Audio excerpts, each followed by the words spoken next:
Semangat pagi. Assalamualaikum warahmatullahi wabarakatuh. Salam sejahtera bagi teman-teman semua dari Sabang sampai Merauke. Bersama Uda dalam berbagi info dan tips sepanjang zaman.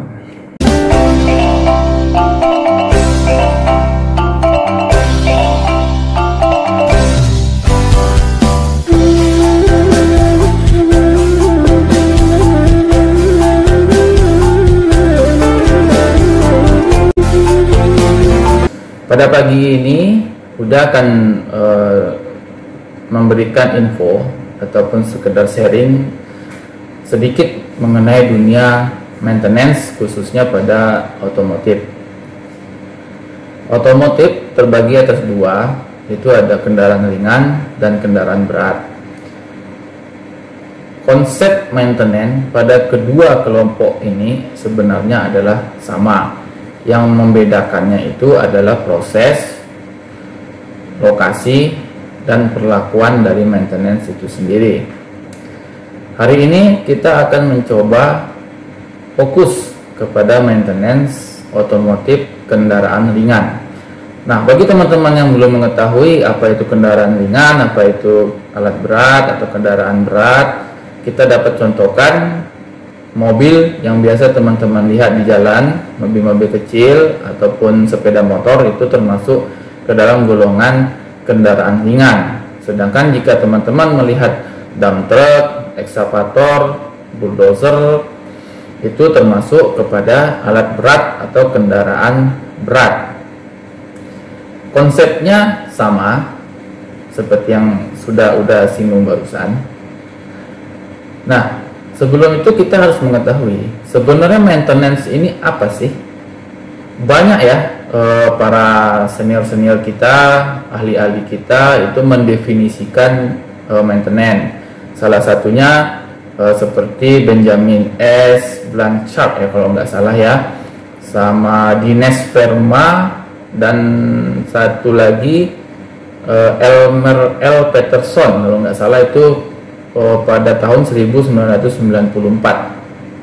Mereka mendefinisikan maintenance itu adalah serangkaian kebijakan yang diperlukan untuk mempertahankan atau mengembalikan suatu barang dalam keadaan operasional yang efektif. Nah, itu salah satu pengertian dari maintenance menurut para ahli.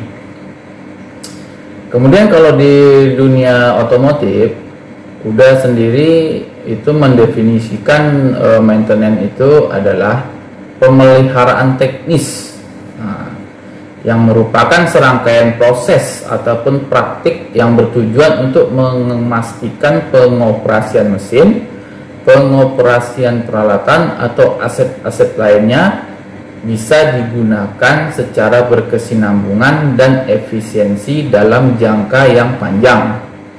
Kalau udah mendefinisikannya seperti itu.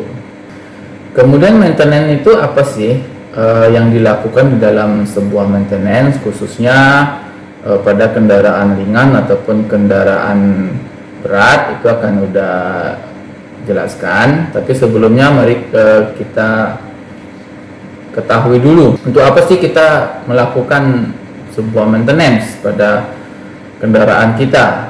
Nah, ini udah tekankan kendaraan kita karena kita fokus kepada kendaraan yang sehari-hari kita pakai.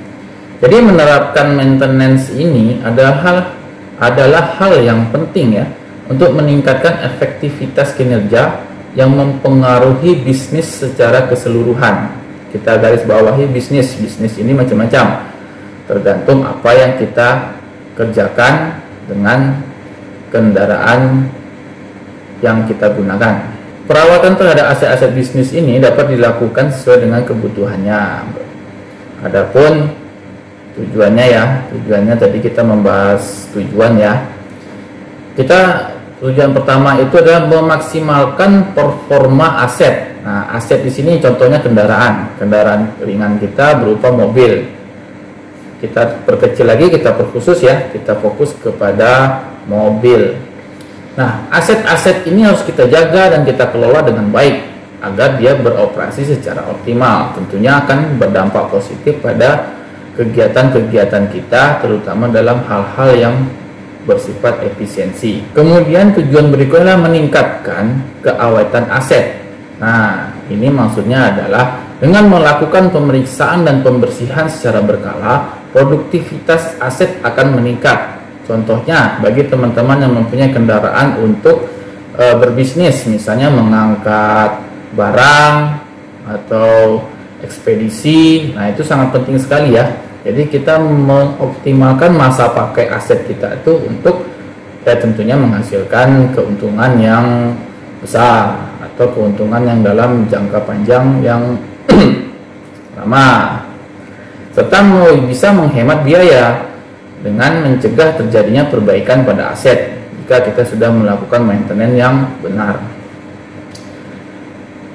Kemudian selanjutnya tujuan dari maintenance itu adalah kita bisa mencegah terjadinya waktu henti yang mendadak. Misal contohnya ketika teman-teman berkendara menggunakan mobil ataupun motor, tiba-tiba air radiator habis dengan ditandai ada indikator overhead pada panel di depan kita.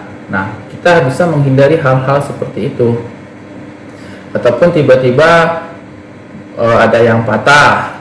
Nah, itu kan kejadian-kejadian yang mendadak yang seharusnya bisa kita antisipasi sebelum kejadian.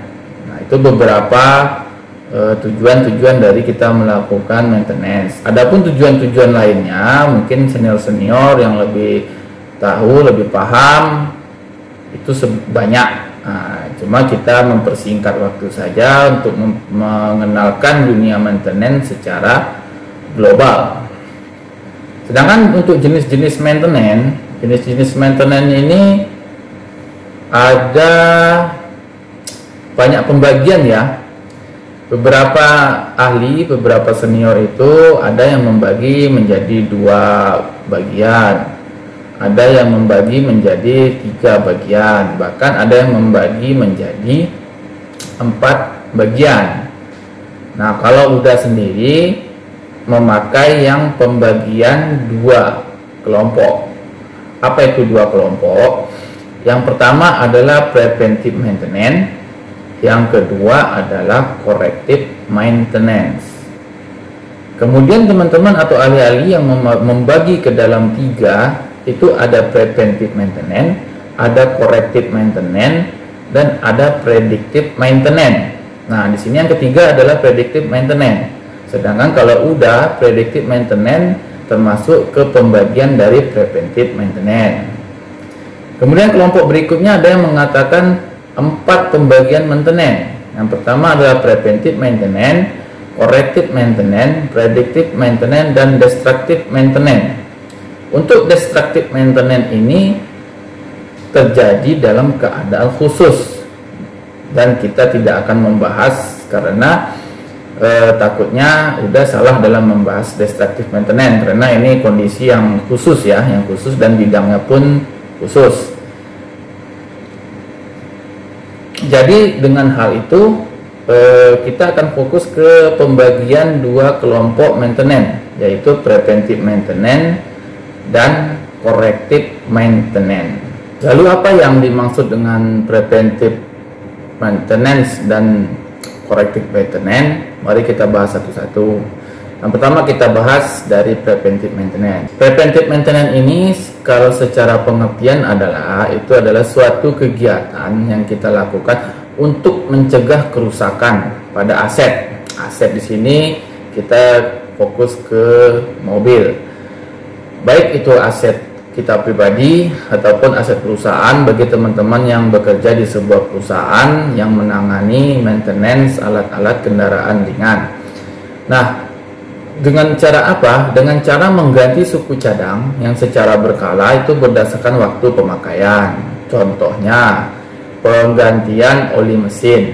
Oli mesin diganti misalnya standar dealer, standar salah satu dealer mungkin memakai 10.000 km, ada juga yang memakai 5.000 km, ataupun memakai hours meter pada alat berat. Nah, kemudian membersihkan mengencangkan baut-baut dan pemeriksaan lainnya yang bisa kita lakukan secara berkala. Itu adalah pengertian dari preventive maintenance. Nah, ketika kita melakukan preventive maintenance, di mana kita mencegah kerusakan pada aset atau pada mobil, tentunya kita akan mengecek seluruh bagian-bagian dari mobil kita. Ketika kita menemukan bagian-bagian yang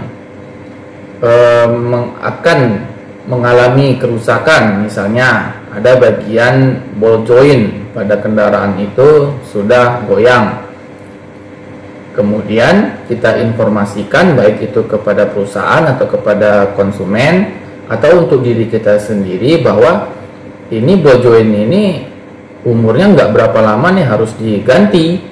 Nah, itu adalah termasuk kepada predictive maintenance.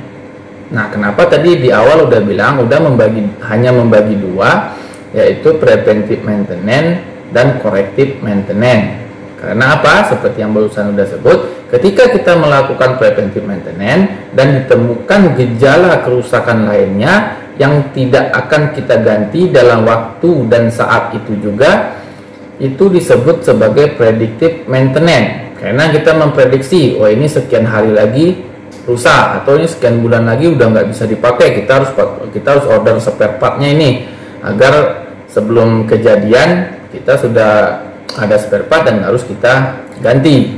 Nah, itulah yang kenapa udah mengatakan predictive maintenance termasuk kepada preventive maintenance. Kemudian preventive maintenance ini juga ada yang paling simpelnya, paling ringan yang dapat kita lakukan sendiri sebagai pengguna mobil pribadi atau mobil perusahaan atau mobil-mobil lainnya yang kita gunakan sendiri, yaitu P2H. P2H ini adalah pemeriksaan dan pengecekan harian yang wajib kita lakukan sebelum mengoperasikan kendaraan.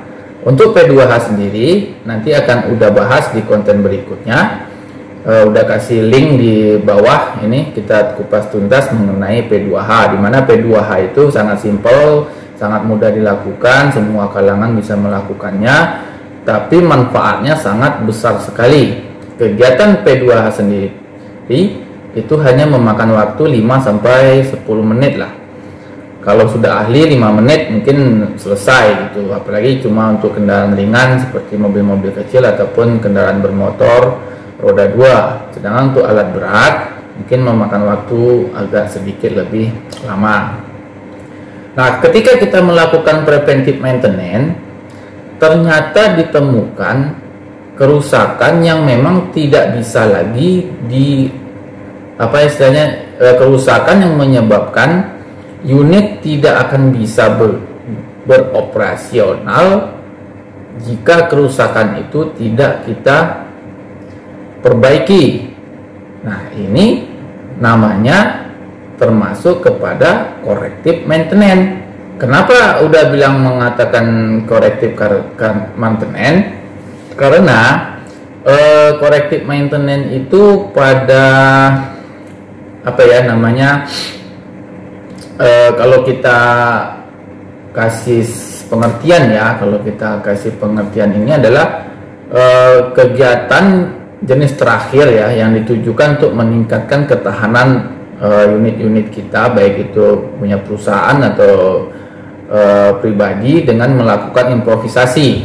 Nah, untuk itu kita harus memperbaikinya segera, dan unit tidak bisa digunakan saat itu juga. Terjadilah breakdown. Nah, ini breakdown maintenance. Breakdown maintenance termasuk kepada corrective maintenance. Ada juga yang membaginya breakdown maintenance ini di luar corrective maintenance, ada juga. Memang yang penting konsepnya itu sama ya. Corrective maintenance sendiri, metode ini juga dimaksud tuh untuk mengganti suku cadang yang memiliki masa ketahanan singkat supaya frekuensi kerusakan dari suku cadang tersebut berkurang dan mempercepat waktu perbaikan. Adapun contoh-contoh corrective maintenance banyak ya. Nah, contohnya kita lihat di bengkel-bengkel itu ada perbaikan, penggantian spare part, contohnya spare part AC atau spare part kaki-kaki atau undercarriage seperti suspensi dan segala macamnya, di mana unit itu dalam keadaan breakdown. Kemudian ada yang bertanya, bedanya maintenance dengan repair itu apa udah ya?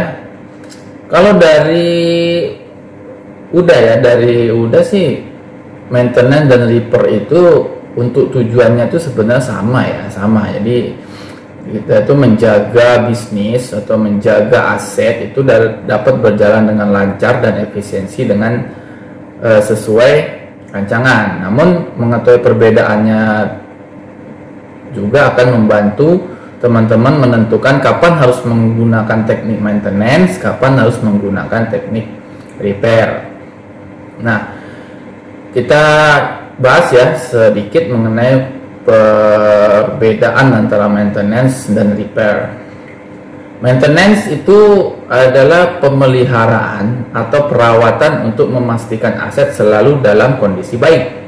Sedangkan repair, perbaikan yang dilakukan untuk mengembalikan fungsi normal dari aset perusahaan atau aset pribadi yang kita miliki, contohnya mobil tadi. Selanjutnya, maintenance itu mencegah terjadinya kerusakan dan perbaikan yang tidak terduga. Sedangkan repair dilakukan saat terjadi kerusakan pada mesin, peralatan dan aset lainnya, seperti corrective maintenance tadi. Untuk beberapa beberapa maintenance itu seperti pengecekan dan pembersihan itu kan biasanya tidak mengeluarkan biaya ya biasanya. Contohnya kita bersihkan filter udara itu tidak mengeluarkan biaya jika kita lakukan sendiri karena tinggal disemprot-semprot saja.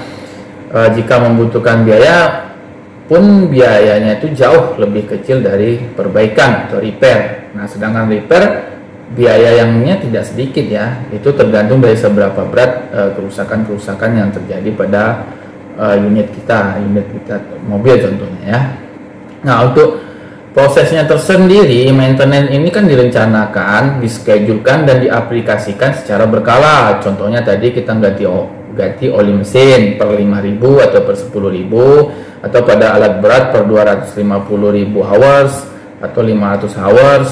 Itu secara berkala. Sedangkan repair terjadi secara tidak terduga, sama dengan tadi kita definisikan corrective maintenance. Jadi repair ini terjadi tidak terduga. Karena terjadi tidak terduga, kita lakukanlah corrective maintenance. Nah, kemudian perbedaan terakhir itu, pada maintenance itu tidak mengganggu proses produksi jika Anda bekerja di sebuah perusahaan yang dilakukan setiap hari. Contohnya, kenapa tidak mengganggu proses produksi atau proses kegiatan ya di dunia pertambangan atau dunia sawit atau di dunia otomotif yang merentalkan unit. Nah, itu tidak mengganggu kegiatan. Karena apa? Karena sebelumnya kita sudah merencanakan bahwa 2 hari lagi kita akan melakukan maintenance atau 2 hari lagi kita akan melakukan penggantian oli. Nah, tentunya perusahaan itu akan mengantisipasi bahwa unit 1 ini tidak dapat beroperasional pada 2 hari ke depan dan akan dilakukan penggantian. Nah, sedangkan repair itu dapat merugikan bisnis aset kita ataupun aset perusahaan dan itu akan mengganggu produktivitas. Contoh, teman-teman yang mempunyai kendaraan untuk pengangkutan barang atau ekspedisi pengiriman barang baru berjalan 100 km ternyata rusak di jalan, tidak bisa digunakan. Nah, itu akan menghambat produktivitas. Semua produktivitas kita akan terhambat, pengiriman akan terlambat, dan itu akan sangat mengganggu penilaian terhadap kinerja kita. Kira-kira itu perbedaan dari maintenance sama repair. Sebenarnya repair itu termasuk corrective maintenance. Sekian informasi mengenai pengenalan dunia maintenance secara umum yang dapat Uda Nazar bagikan kepada teman-teman semua. Kenapa Uda Nazar mengatakan secara umum? Karena sebenarnya dunia maintenance ini kompleks, dunia maintenance ini besar, dunia maintenance ini memiliki banyak segudang ilmu yang tidak bisa kita jabarkan satu persatu. Jadi bagi para penonton, semoga hal ini bermanfaat, dan kepada para senior ataupun yang lebih expert di bidang maintenance, jika udah mengalami kesalahan dalam menjelaskan maintenance, mohon dikoreksi di kolom komentar saran dan kritiknya, atau bisa langsung DM ke Uda Nazar. Semoga bermanfaat untuk teman-teman semua, baik itu teman-teman yang ingin mengetahui dunia maintenance atau sedang mempelajari dunia maintenance, atau teman-teman yang sedang dalam pendidikan dunia maintenance, untuk referensi kira-kira bayangannya ke depan jika kita bekerja sebagai maintenance atau kita memiliki aset untuk di maintenance, dapat memperoleh ilmu yang bermanfaat. Sekian untuk hari ini dalam info dan tips sepanjang zaman. Kita bertemu lagi di konten berikutnya. Semangat pagi!